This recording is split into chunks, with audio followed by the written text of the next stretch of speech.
Magandang buhay mga kadribo! Welcome back to my channel. Before we dive into our video, shoutout sa aking magaganda and very supportive channel members. Ayan po sila. Kindly visit their channels and please do support them. Thank you! And of course, shoutout sa lahat ng silent viewers, sa lahat ng OFWs, at sa lahat ng mga sumusuporta kay Kadribo. Thank you so much for all the love and support. To all the newbies in this channel, kindly give me at least 2 days before I can get back to you. And if you happen to pass by my channel, please consider subscribing and hit that notification bell so you won't miss my upcoming videos. So stay tuned and enjoy watching. Let's go! Hello mga katribo, samahan niyo po kami at tayo ay mamamalengke. Walking distance lang ang pinakamalapit na talipapa dito. Dalawa yung palengke na malapit sa amin, pero yung isa medyo may distansya, kaya kailangan mo sumakay ng tricycle. Lalo kung marami kang bibilhin, kailangan mo ng service, di ba? Pero dito, konting lakad lang, makapag-exercise ka pa, kaya dito na lang muna tayo. So, stay with us and enjoy watching!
katribo, tapos na tayo mamili, tayo ginutom, kaya tayo ay kakain muna ng almusal.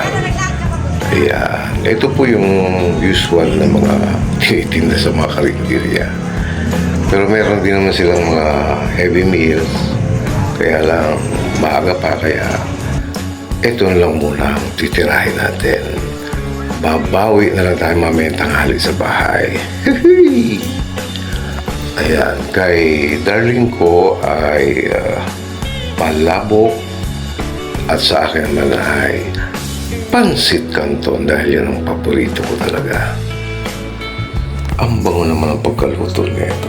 Bakit gano'n? Pagluto ng iba, gustong gusto. Nakakapagtaka yung gano'n. Ewan ko lang kung na-experience yung gano'n na ano. Tikman natin. Unang subo para sa inyo mga tripo. Sarap. A few moments later.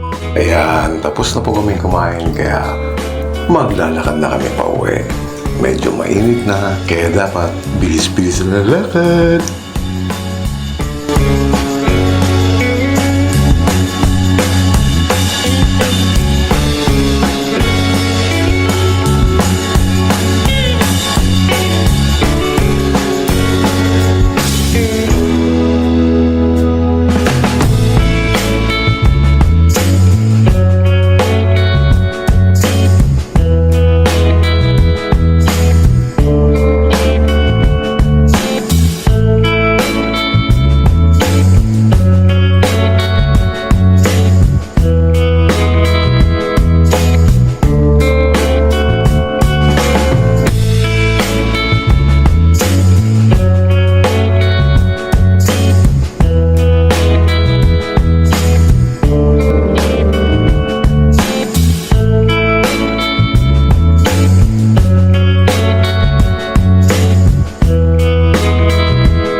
Ayan mga katribo, nandito na po kami sa bahay. Maya-maya lang ng konti.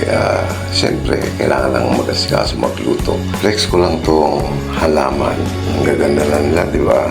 Dati, napabayaan dahil sa YouTube.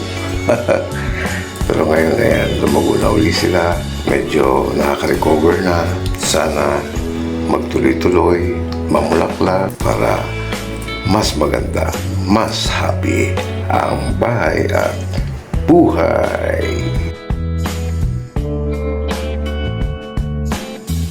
So that's it for today mga katribo. Muli po ang aking taus-pusong pasasalamat sa inyong muling pagsama sa akin ngayon at sa inyong patuloy na pagsuporta. Maraming salamat po. If you like this video, kindly give a thumbs up and please share it to your family and friends. Mag-iingat po tayong palagi sa ating pang-araw-araw na pagkipagsapalaran sa buhay para sa ating mga pamilya. God bless us all and see you on my next video. Woohoo!